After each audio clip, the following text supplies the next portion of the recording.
Kıymetli Rehber TV izleyicileri, değerli Doğa ve İnsan programı takipçileri, yeni bir programla daha birlikteyiz inşallah.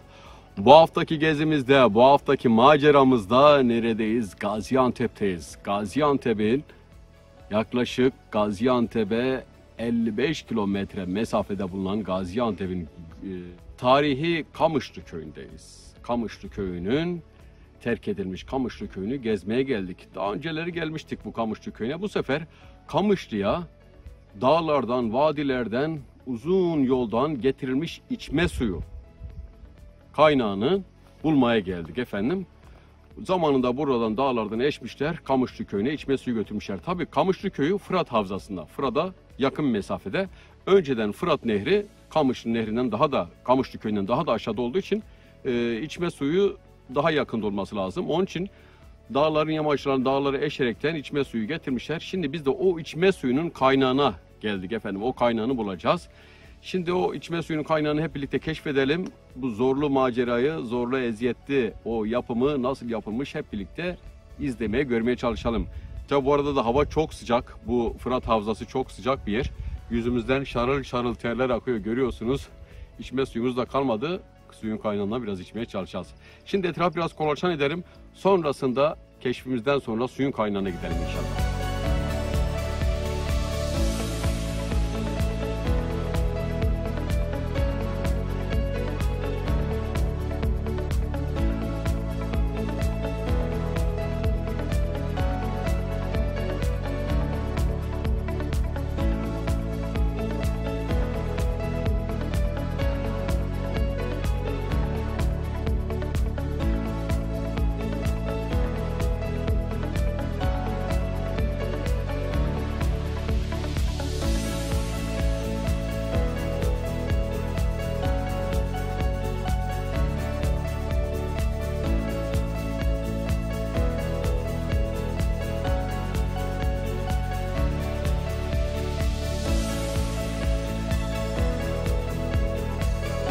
Oraya gitmek istemiyorum. Çok karanlık ve tehlikeli duruyor.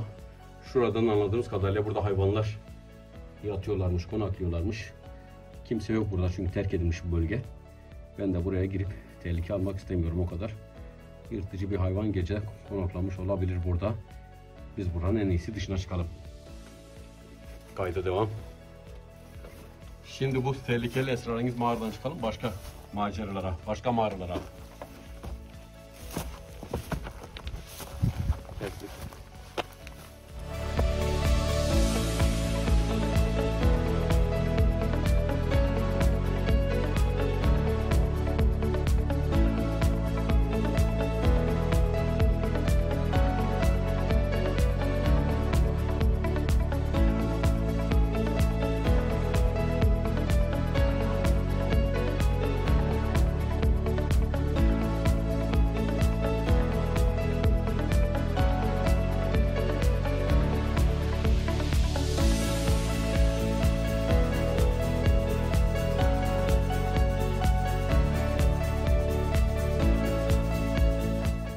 Yani ses yapıyorum ki içeride hayvan varsa kaçsın. Gel yaklaş.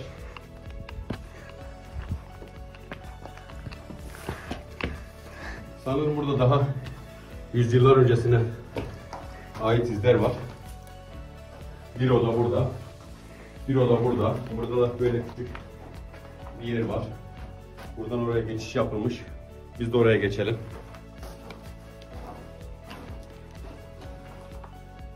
Geçelim buradan.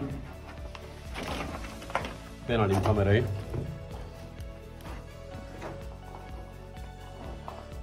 Oo.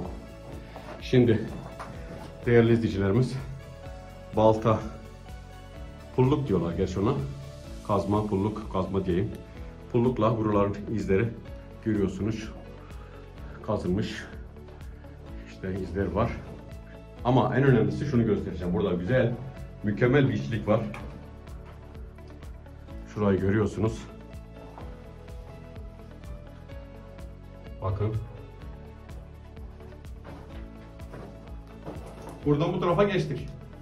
Burada da burası geniş ama dışarısı ufak. Yani dışarıdan rüzgarı azalsın, yağmuru azalsın, fırtınayı azalsın diye dar yapılmış ama burası da geniş yapılmış. Buradan da çıkan rahat çıksın diye böyle güzel bir çalışma yapmış. Gerçekten güzel bir sanat eseri, güzel bir şaheser. Şimdi burası yıkılmış. Tabi buradan oraya geçiş var mı bilmiyorum. Tehlikeye rağmen biz bu tarafa geçelim inşallah. Dikkat edelim yine de. Evet, beni takip et. Bakın. Buralar da kırılmış. Ama şuradaki şu işçiliği görüyorsunuz. Yuvarlak taka pencere şeklinde. Bir burada, bir de burada var. Bir de şurada varmış belli, kırılmış. Şurada bir cürun gördüm, hemen ona bakayım. Buyur. Oo. Burası tam macera. Kamerayı ben alayım.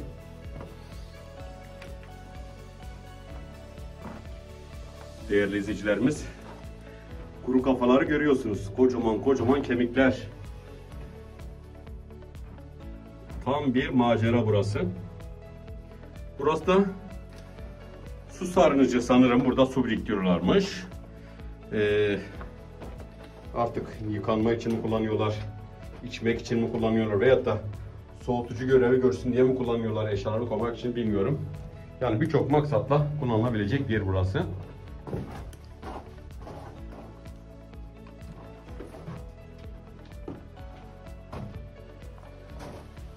Burada da yine bir odacık var. Şurada bir cep var. Burada ateş yakılmış sanırım, siyahlaşmış. Tabii insanlar buradan 1000 yıllar öncesinden, 100 yıllar öncesinden kalmışlar ama sonra burası affedersiniz davarlar için, hayvanlar, koyunlar için kalmış. Şuradan şöyle bir geçiş yapalım.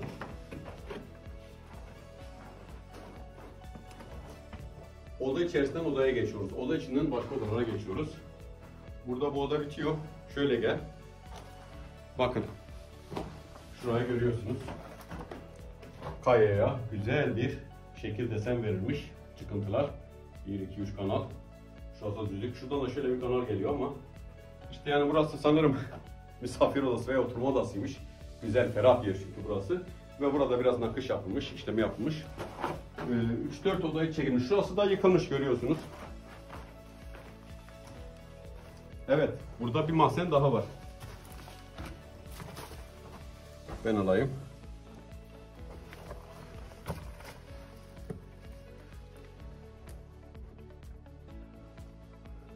Burası da arka oda. Şurada da küçük pencere var. Burası da mahzen kiler niyetinde kullanılabilir. Al. Kameraman arkadaşım. Oo, evet. Şimdi gaza geçirdik. Düşüyordu. Şu tarafa geç. Şuradan. Şurayı da göstereyim. Bakın burada. Yine burada da bir çıkıntı var görüyorsunuz. Daha doğrusu şöyle fark ettim. Şimdi fark ettim. Bu hizadan şöyle bir kemer atılmış. Bakın şöyle. Şöyle şuradan geliyor. Kameraman dikkat et. Şuradan. Burası yıkılmış. Bakın buradan böyle bu hizadan şöyle gitmiş yani yukarı şeklinde almış burayı. Güzel bir manzaraymış ama şu arkası çok güzel görüyorsunuz. Ha bir de üst katı var. Arka odalar olduğu gibi bir de üst katı var. Şu dışarıdan görmeye çalışalım burayı.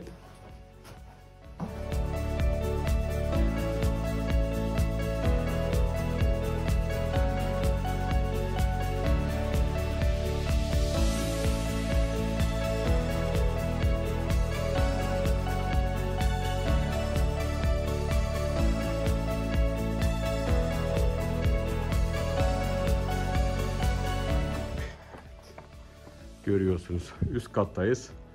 Buranın da manzarası nasılmış size göstermeye çalışacağım. Şu anda tam balkon hizasındayım. Zemin çökmüş. İkinci kat. İşte orada bir tağa var. Burada bakın çatlamış, düşmeye yüz tutmuş. Bakın şurada bir ip bağlamak için bir yer var. Artık ne için bağlıyorlarsa çeşitli ihtiyaçlar için. Ve şimdi buranın manzarasını size göstereyim. Buyurun. Oturdunuz. Önünüze baktınız pencerenize. Evet, işte bu güzel manzara, bu muazzam Fırat Havzası. Böyle bir güzel bir konumu varmış bu evin. Bu ev sahibi kiminse artık. Görüyorsunuz. Şurası eski yol. Baraj yapılmazdan önce Fırat Nehri. Burası Fırat Göleti olduğu için Bilecik Barajı Göleti. Şurası da yine tarihi Ehneş köyü. O köyden bu köye kadar yürüyüş yapmıştık bir başka programımızda. Şu aralardan gelmiştik. Şimdi çok sıcak, o taraflara hiç gitmeyeceğiz. Şimdi suyun kaynağına gidelim. Arkadaşlarımız bizi arıyorlar. Köye doğru gideceğiz. Biraz balık yakalamıştık. Onların yanına gidelim inşallah. Değerli izleyicilerimiz, manzaramızı izlediniz. İşte bu boydan o manzarayı izledik. Az önce suya girmiştik. Balık falan yakalamıştık orada. Şortumu ona göre gittim. Eldivenlerimi taktım. Yine buralar kayalık, düşmeye müsait. Şimdi buradan suyun gözüne doğru gidelim inşallah. Arkadaşlarımız anada bizi bekliyorlar. Gelin.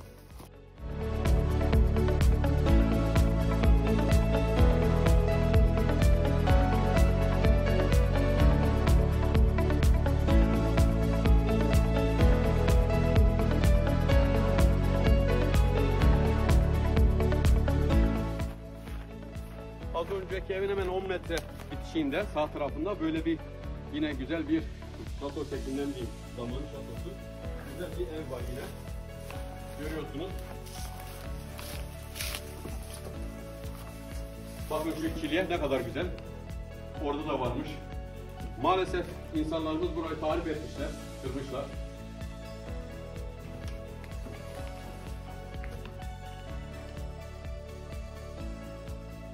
Bir hayli kırılmış. Şurada güzel şekiller varmış ama kırılmış maalesef. Yan tarafa bakalım. Bakın o ayrıntıya. Odadan oraya hava. Kafanıza dikkat edin. Yine burada da o mahzen şekli dediğiniz odadan var. Burası yıkılmış tabii ön tarafı. Devam ediyoruz.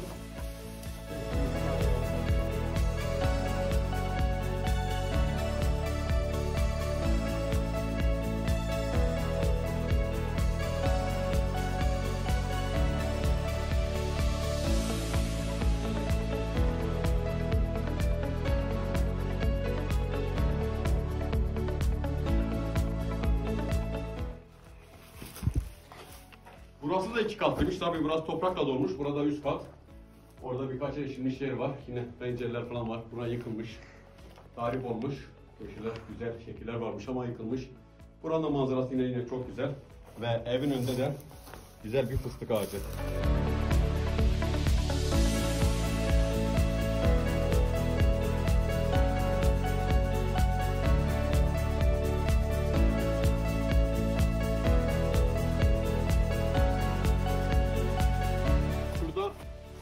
Var ama orası yüksek, çıkmayacağız çünkü aradılar bizi, arkadaşlarımız gidecek, geç kalıyoruz. Onun için suyun çıktığı yere gidelim.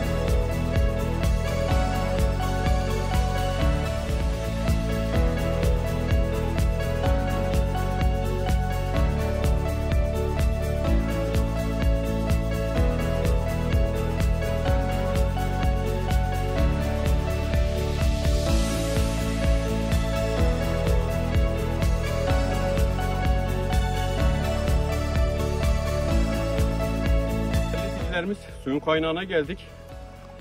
Ama çok çalı çırpı var, görünüyor. Burada kayalar güzelce oymuş. Şöyle bir yakından alalım. Orada dur. Görüyorsunuz burası oyulmuş. Ama buraya girmek imkansız. Çok çalı çırpı var. Bizi parçalar, mahveder. Ama güzelce kaya eşilmiş. Tünel şeklinde eşilmiş. Şuradan belli geliyor, koridor şeklinde. Burada tünel oluyor. İşte tünelin bir ucu da şuradan çıkıyor, bakın. Burada. Asıl suyun kaynağı buradan geliyor. Alttan tünel şeklinde kazmışlar. Gel, yaklaş.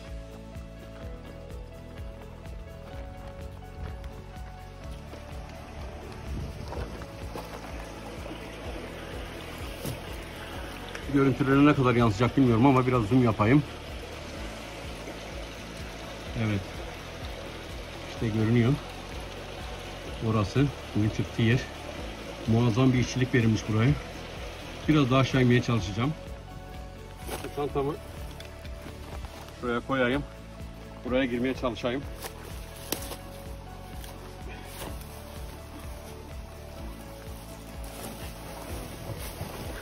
Oo. Evet. Eldivenimizin faydaları. Kamerayı ben alayım.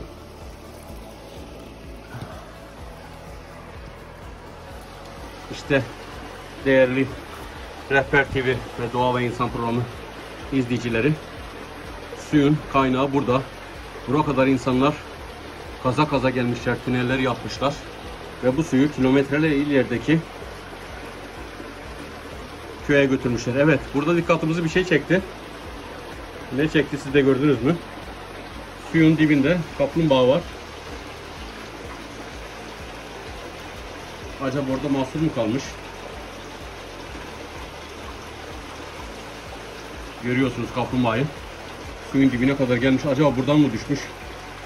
Suyun içine girse gidebilir ama ben buradan girersem çıkamam. Kaplumbağayı da çıkaramam. Ama o su kanalından, koridordan, tünelden girerse çıkabilir. Buradan düşmüş mü acaba, onu da bilmiyorum. Ama benim oraya inmem tehlikeli. Suyun kaynağını görüyorsunuz. Muazzam bir işçilikle yapılmış bir yer burası. Kamerayı al. Şuradan orada çıkarayım önce. Al. Değerli izleyicilerimiz, nelere katlanıyorsunuz görüyorsunuz işte. Böyle dar yerlere gidiyoruz. Akrep, yılan ne çıkarsa şansımıza. Şimdi bu dikenli dar yerden çıkmaya çalışacağım. Kafamı vurdum. Of. Ama en güzeli eldivenlerinizin olması. Bakın. Şimdi çantamı alayım. Daha fazla geç kalmayalım. Köye doğru gidelim inşallah. Şuradan biraz detay görüntü aldıktan sonra.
Değerli izleyicilerimiz, köy görünümü hemen orada görüyorsunuz. Biraz ilerledikten sonra işte şu sırttan kanallarla bu tarihi Kamışlı köyüne buradan, bu kaynaktan su götürmüş zamanın Ermeni ustaları. Ermeni köymüş burası zamanda.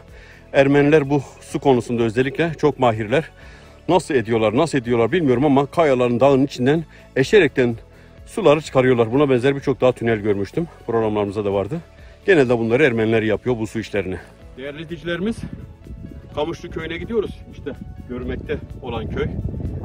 Görünen köy uzak değildir diye de bir atasözü vardı yanılmıyorsam. İşte uzak değildir, o köye de geldik, Kamışlı köyüne. Tarihi bir köy. Zamanın Ermeni köyleri. Tabii daha öncesinden Roma'ya, Bizans'a kadar dayanıyor buranın tarihleri. Yukarıda da şöyle göstereyim, bakın orada mağaralar var. Yolumuzun üzerinde bunun gibi daha onlarca mağara gördük ama kaydetmeye maalesef vaktimiz kalmadı. Hava da çok sıcak, şarıl şarıl terliyoruz. Şimdi hızlı şekilde dönüş yapıyoruz köye doğru.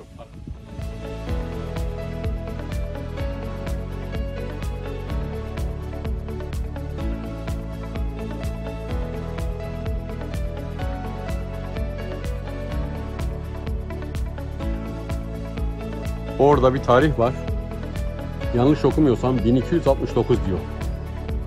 1269 tarihli bir yapı. Bayağı bir eski. Şu manzaraya bakar mısınız? Şu içiliğe bakar mısınız?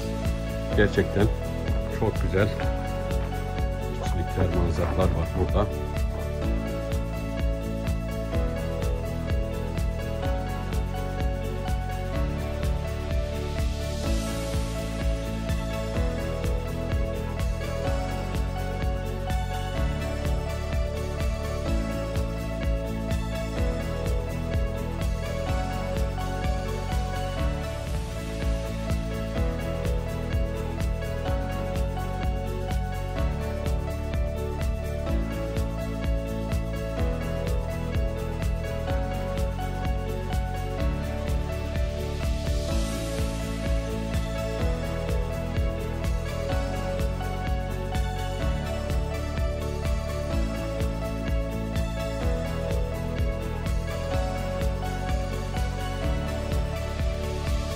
Değerli izleyicilerimiz, kıymetli Rehber TV izleyicileri, programımızı burada sonlandırıyoruz. İnşallah bu güzel manzara eşliğinde Fırat Havzası'nda, Fırat Nehri kıyısında sizlere veda edeceğiz.